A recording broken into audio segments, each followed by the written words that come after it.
to love your neighbor as yourself. That's how important it is. It's everything. We need more love, y'all. I think that if there was more love in this world, we wouldn't be in the midst of a climate crisis. If there was more love in this world, Freeport wouldn't have been destroyed by the fossil fuel industry. If there was more love in this world, profits would not be more important than people. We need more love, y'all. Even though it was in our neighborhood, the black, brown, indigenous neighborhood, it is everybody's neighborhood today. So we are one. We are combined as one to fight this battle because we all, if we haven't, we going through the same thing. When there's a storm, we have no water, we have no lights, we have nothing, you know, and it happens every time there's a weather event. So if we don't sit back and understand that climate change is real, we're going to continuously build homes, we're going to continuously have to have power lines put up, we're going to continuously have to stop going without water for weeks because the pipes are busting and everything because the governments can't keep up with their own infrastructure, and it's going to cost us more and more and more every storm, every storm, every storm. It's time for us to wake up to climate change. It's real, we can deny it, but the weather events showing you in your face, I'm here and I'm here to stay until you do something better. Who's getting left behind this time? Go ahead. No one is getting left behind this time. All three together. No one is getting left behind this time. No, no, no, no one is getting left behind this time. No one is getting left behind this time. Listen. We get there together or never get there at all. Try that. We get there together or never get there at all. Listen, we get there together or never get there at all. Your turn. We get there together or never get there at all. Last time goes like this. We get there together or never get there at all. Go ahead. We get there together or never get there at all. No one gets left behind. Behind this time. No. So I'm a Navy veteran. I deployed in 2006 to the Persian Gulf. We are fighting wars for oil. We are fighting wars for gas. We are fighting wars on behalf of the corporations and the banks and the world leaders that are going to be meeting here all week, enriching them at the cost of the health of the local citizens and also to myself and my fellow service members. The thing is, we're getting treated for it. All the toxins that we breathed in during our service, we have a multi-billion-dollar fund now from Congress to pay for that. People in the Gulf Coast communities and across Texas and across the U.S. have been breathing the same thing in their air, drinking the same chemicals in their water, getting the same contamination in their soil from the food. Where's their money for that? Where's their fund for that?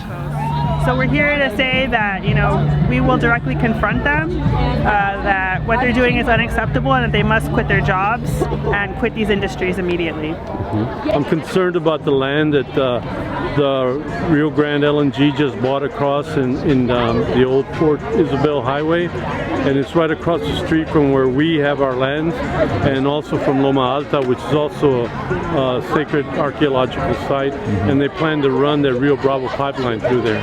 So, how do you think people can come in and help disrupt this with you? What kind of actions are you like calling people out to do?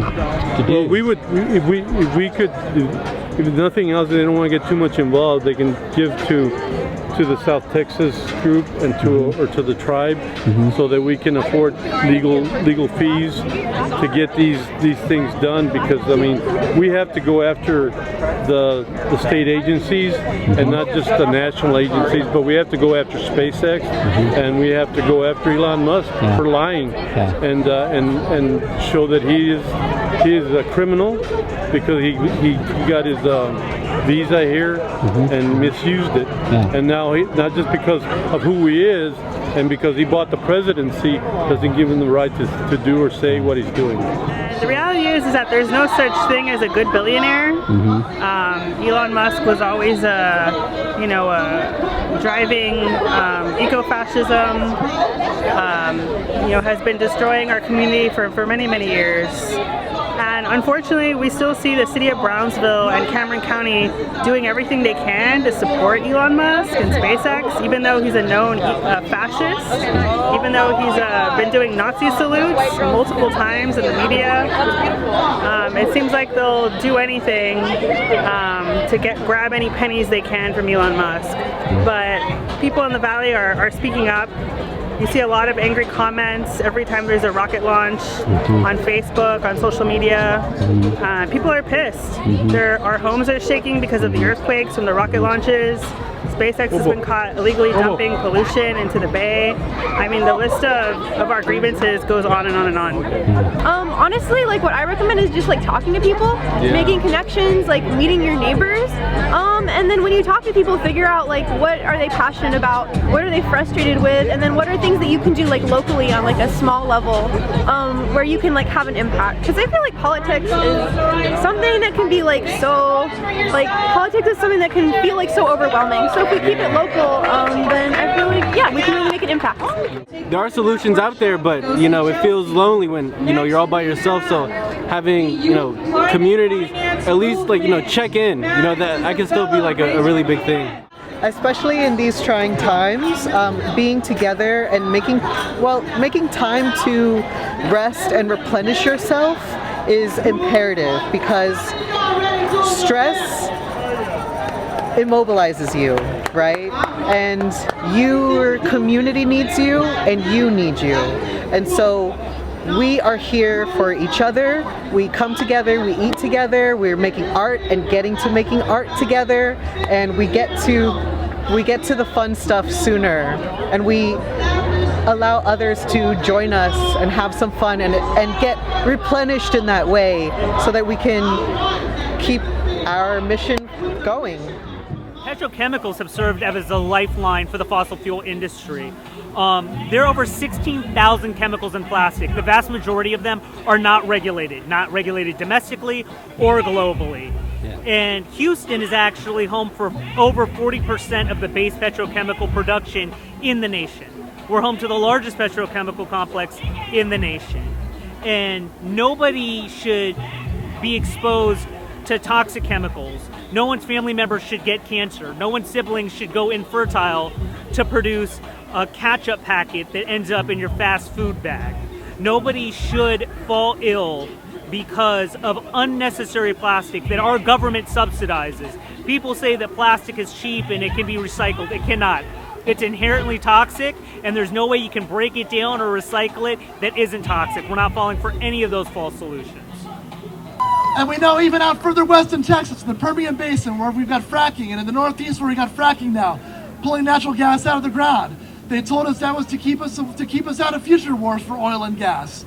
They told us that the water that would catch on fire and that the health issues caused from that we're going to make the country more secure and more safe. They told us the pipelines that they're bringing across the country, cutting across the Appalachian Mountains and the trails that I hiked as a kid, were supposed to make the energy and make America more secure and independent. That was a lie. We know even now they're trying to send more and more of that gas and that fuel overseas. They're trying to send it to other places just to make more money. They're trying to send it to other places to make that world less secure and to deal away with the pledges for less wars. They're going to make it less safe for our children and for our future and for our families, and for what? We're not reaping any of the benefits, and we're collecting all the costs. So we are here as military veterans who have fought these wars, who have dealt with this, who have seen this firsthand, who live in these communities to say no more.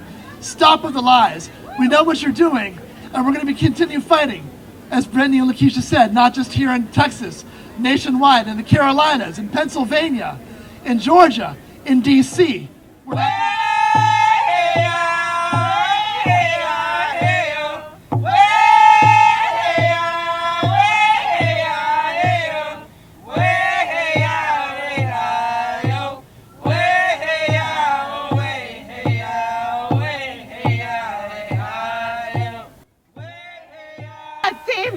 Dynamic of not respecting the land in all of these places because they've been raped and pillaged. So when we talk about all of these things, remember that we all hold that spirit inside of us, and how you show up, show them that we will win. Show them. Believe in it, because these kids are babies. They deserve so much more than what we think we're giving them. They deserve so much more. They deserve that love and joy, but they deserve to know that history, to know what it means to be a young black and brown young person on this world. And when we talk about shifting these futures, always think of them and put them first. So while they had a powerful queer rights movement and a powerful womanist movement and a powerful black power movement and a powerful anti-war movement, this movement decided to silo itself away from all of those movements. So things like environmental justice and faith were not a part of the movement. They believed that if we can think tank ourselves through this process, then we can somehow solve this. That is not the way. The only way that we win is about organized people, because organized people beats organized money every single time. So we must become an intersectional environmental movement, breaking down the silos, ensure that we are not a segregated, siloed, progressive environmental movement. We are paying people to kill us. We are using our tax dollars and our subsidies to give away to the same people who are destroying our planet.